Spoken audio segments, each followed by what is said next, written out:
Yes, man, we are here. We are back with it. Another prediction video for chapter 258. Don't mind the bandages on my face. You know, these are some battle scars. These are some battle scars like my son Jujutsu Kaisen got, you know what I'm saying? I got hit with a little bit of cleave the other day, you know what I'm saying? But I'm still, you know what I'm saying, bro? My CT not, you know what I'm saying? My RCT not kicking in, you feel me? You know what I'm saying? But I'm good though. Don't worry about me. Don't worry about me. Worry about y'all. Nah, but look, man, we're back. We're back. We're here to do another prediction for chapter 258 of Jujutsu Kaisen. Obviously, the last chapter, we are all able to take in a lot from that. Okay, a lot from that. It was a straight boxing chapter for sure. But like I said in the review, everyone is having a moment. Maki, Yuta, Ino, everybody's having a moment. Kusakabe, like everybody's having a moment. You know what I'm saying, bro? But the main person that's really putting in pain at the moment is Yuji Itadori, man. And now, you know, towards the end, we're learning a lot more of the plot and a lot more things, which I feel like a lot of people are low-key against now that we're learning a lot more than we should have.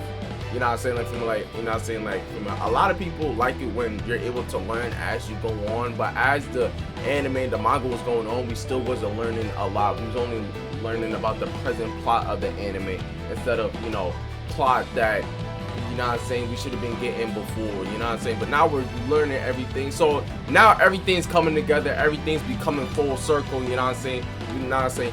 Now we're seeing that it was destined for these two to box, you know what I'm saying? And that it was destined for these two to, you know what I'm saying, have some type of correlation to each other, bro. And now with the crazy family tree with Choso, Kenjaku, Sukuna, Jin Itadori, you know what I'm saying? It's just pretty crazy. But my thing that I'm still hung up on low-key is how does Yuji's grandfather play a role in this? Because if Yuji's grandfather knew about Kenjaku and Sukuna and all this stuff, where's his role in all of this? Now, right now, we are at a peak moment in the battle. Yuji hit the final, or not the final, his 8th Black Flash on Sukuna, claiming that he will surpass the King of Curses. Now, I think there's something we need to take in here, okay? This is the 8th Black Flash. It didn't say final Black Flash. So that's one thing I want to just let that be known. This nigga can still go crazy. I just want to let that be known. He can still go crazy. He can still just hit even more Black Flashes if, you know what I'm saying, if Gege writes it to be like that. I'm just saying. That's one. Two, I feel like the plot is pretty predictable now. But I could be wrong. Because I don't know, I felt like the plot was predictable before, and then other things have happened.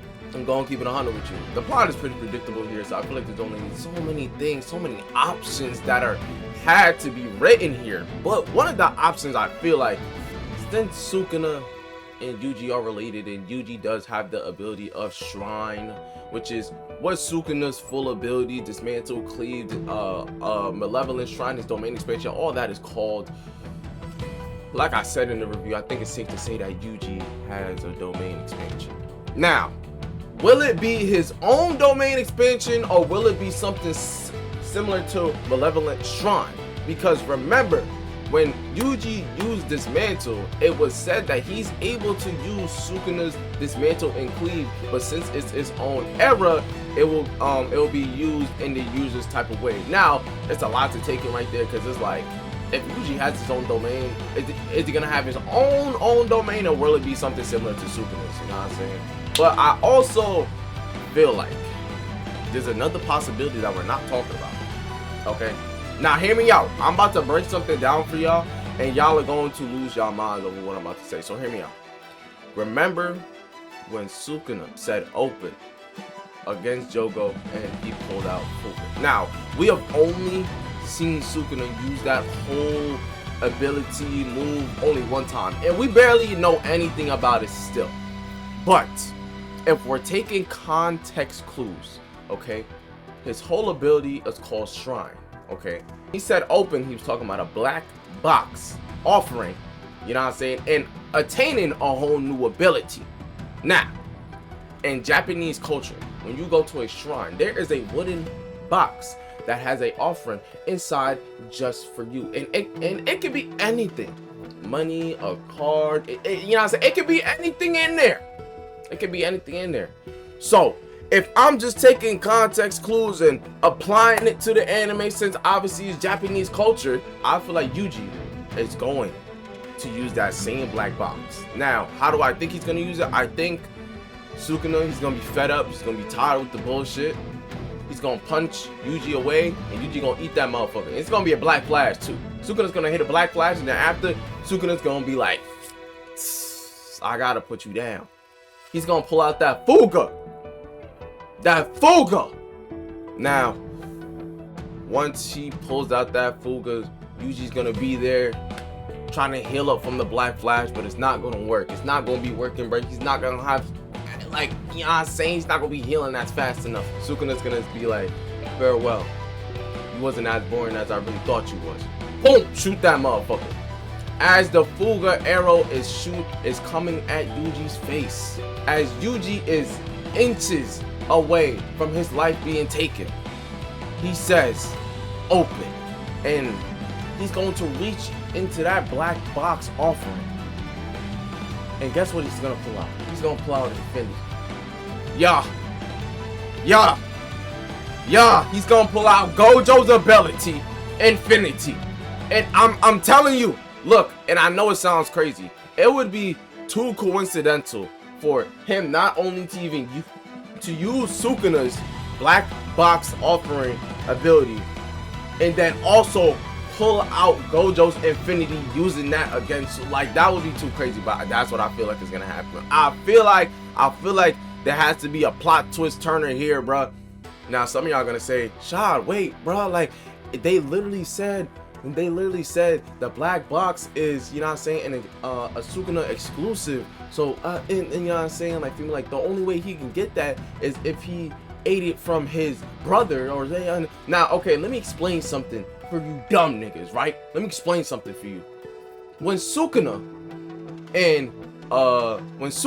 and his twin brother was in his mother's womb, he originally did not have dismantle or cleave. He attained dismantle and cleave from eating his twin brother. Yuji has, you know what I'm saying, eaten a good amount of Sukuna's body parts to the point where he's attained, you know what I'm saying, multiple type of power rings and, you know what I'm saying, been able to awaken because of eating Sukuna. So I think it's already safe to say that if Sukuna gained dismantle and cleave, right, from his twin brother, from eating his twin brother, I think it's safe to say that there is a possibility that Yuji does have the black box offering ability. I'm just saying.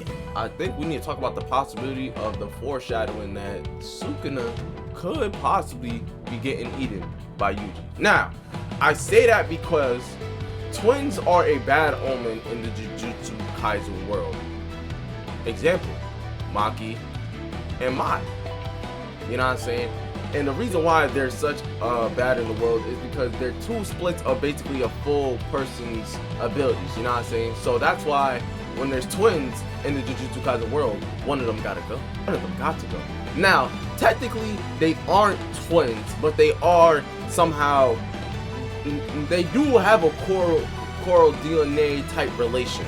You know what I'm saying? So I feel like that would still tie into the whole twin bad omen thing if we're realistically talking about it. But I don't know how, you know what I'm saying, we're gonna go about this, since obviously we're still learning so much. You know what I'm saying? We just now learned that, you know what I'm saying, Sukuna is Yuji's uncle last, you know what I'm saying, last chapter. So, you know what I'm saying, in the next chapter it can be like, oh, I don't know, like for me, like when two people are related from the same kin twin or something, one gotta go. Like for me, I don't know. I'm assuming it's a prediction.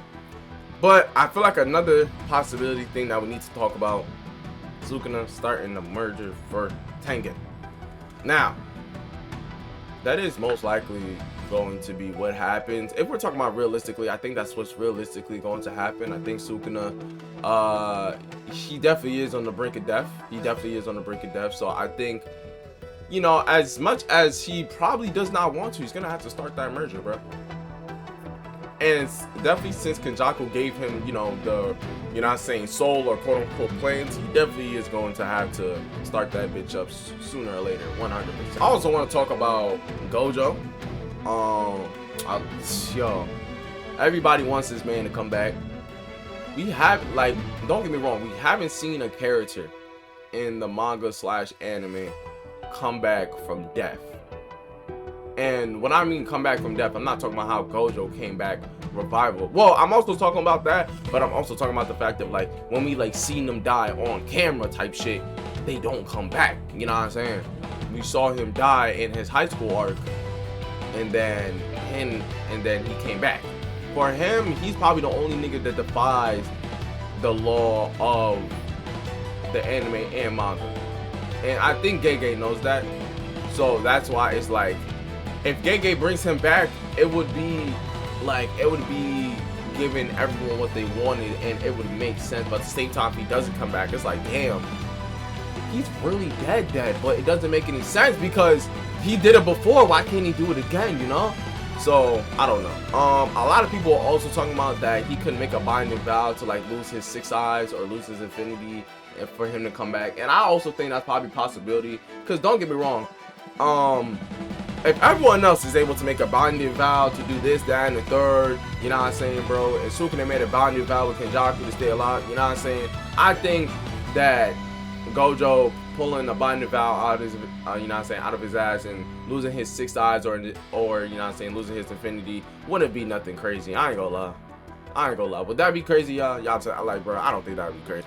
But yeah, that's really all I have for the predictions. Like, that chapter was just straight boxing. I really don't have much to talk about nor tie in together, to be honest. The next chapter is dropping tomorrow, because I'm hoping to drop this video on Tuesday. So the next chapter is definitely going to drop on Wednesday. So we're definitely gonna see what is going to happen, and it's crazy, bro. But y'all boys know what to do though. Please like, please sub, please comment. I love each and every single one of y'all. Have a blessed day. Keep watching anime, my beautiful army. Peace.